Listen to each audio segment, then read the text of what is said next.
Nagulat naman ang isang motorista makaraang matuklasan na mayroong hindi lang isa kundi 3 pusa sa makina ng kanyang sasakyan. Sa video na ini-upload sa social media, naiandar na ang sasakyan nang makarinig ang driver ng meow ng pusa. Doon na siya nagpasyang ihinto muna ang kotse. At nang buksan ang hood ng sasakyan, tumambad ang isang kulay itim na pusa. Pero hindi pala ito nag-iisa dahil meron pa silang nakitang 2 pa. Ayon sa isang netizen na nagkomento, ay karaniwan itong nangyayari, lalo ngayong lumalamig na ang panahon.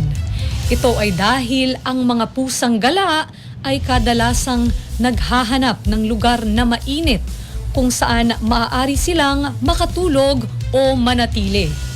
Kaya payo ng ilan, bago magpaandar ng sasakyan ay kumatok muna sa hood o kaya ay bumusina para lumabas ang pusa kung meron mang nananatili sa makina o sa ilalim ng sasakyan.